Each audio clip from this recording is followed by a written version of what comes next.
Assalamualaikum warahmatullahi wabarakatuh. Alhamdulillahirabbil alamin wa bihi nasta'inu ala umuri dunya waddin. Wassalatu wassalamu ala asrofil anbiya wal mursalin sayyidina Muhammadin wa ala alihi wa ashabihi ajmain. Amma ba'd. Rabbi shrah li sadri wa yassir li amri wahlul 'uqdatam min lisani yafqahu qawli.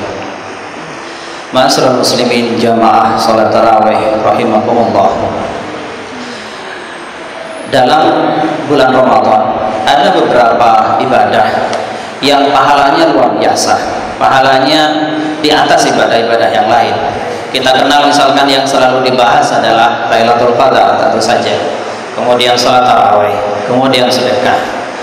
Namun ada satu ibadah yang ini jarang dibahas, yang juga merupakan salah satu keutamaan dari bulan Ramadan yang pahalanya luar biasa besar juga.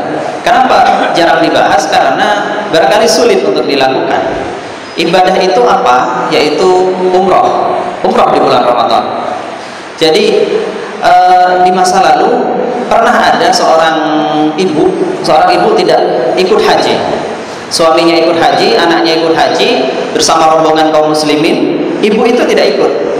Nah, suatu ketika kemudian Rasulullah bertanya kepada ibu itu, "Kenapa? Apa yang menghalangi Anda untuk ikut haji bersama kami semua?" Katanya. Dia bilang, "Saya hanya punya 2 unta, Rasulullah.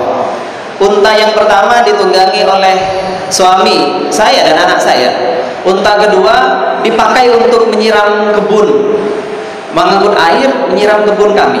Katanya. Jadi dia tidak punya kendaraan. Kemudian bagaimana kata Rasulullah? Rasulullah SAW kemudian bersabda kepada ibu-ibu itu, "Idza kana Ramadan i'tamiri fihi, fa inna umratan fi Ramadan hajjah." Kalau sudah sampai bulan Ramadan, maka kamu harus umroh. Berangkatlah, karena umroh di bulan Ramadan pahalanya sama seperti ibadah haji. Nah ini, umroh di bulan Ramadan pahalanya sama seperti ibadah haji. Jadi pahalanya besar sekali, besar sekali. Namun bagaimana untuk kita-kita yang barangkali kesulitan, kebanyakan dari kita tidak mampu untuk umroh sering-sering di bulan Ramadan karena berbagai alasan, berbagai keterbatasan. Apalagi sekarang dalam kondisi seperti ini di masa pandemi, hampir nyaris sulit sekali, hampir tidak mungkin bagi kebanyakan kita. Maka ada pahala, ada ibadah yang bisa menyamai itu. Nah ini yang perlu kita kerjakan. Apa ibadah-ibadah yang bisa menyamai pahala haji atau umrah itu? Dalam sebuah hadis Rasulullah SAW pernah bersabda, Man sholal ghadata fil jamaah. Siapa yang sholat subuh jamaah, sholat subuh jamaah di masjid, kemudian summa qa'ada yadhkurullaha hatta tatlu'a syams, summa shalla rak'atain. Kemudian dia duduk, dia tidak pulang habis sholat subuh, dia duduk berzikir kepada Allah sampai matahari terbit, sampai waktunya sholat duha.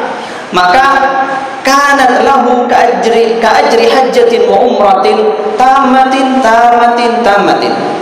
Maka ibadah itu senilai dengan ibadah haji dan umrah yang pahalanya sempurna. Kata sempurna diulangi oleh Rasulullah 3 kali.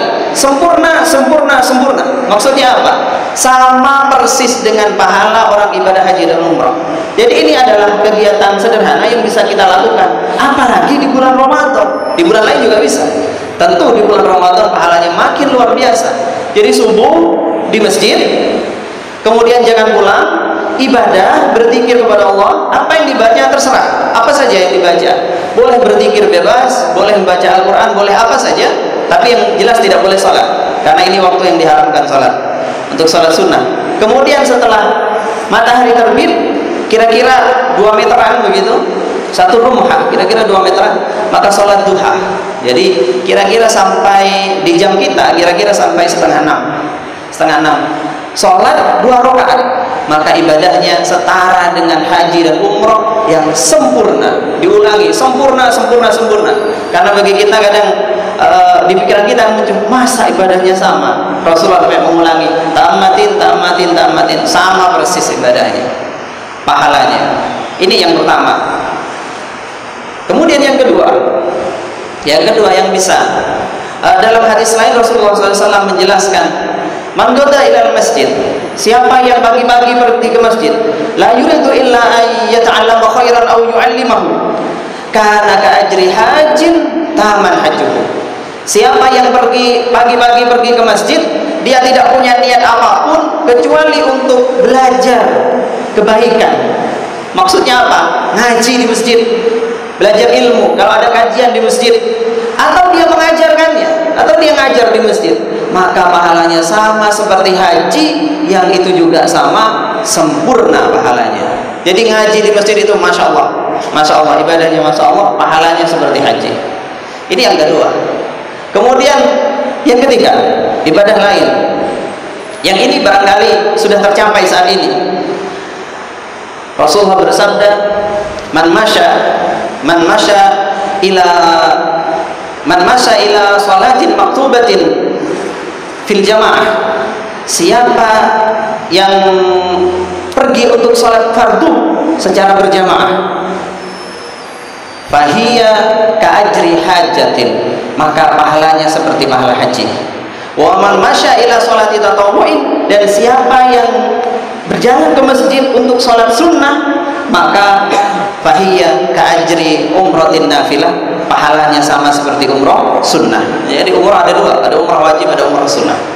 Umrah wajib yang bersama dengan haji, umrah sunnah yang umrah biasa.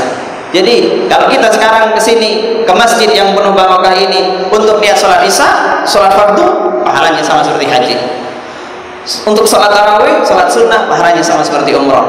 Semoga saja ibadah kita diterima oleh Allah Subhanahu Wa Taala. Jadi luar biasa. Karena itu rugi apabila kemudian tidak memanfaatkan momen ini. Jadi tiga ini.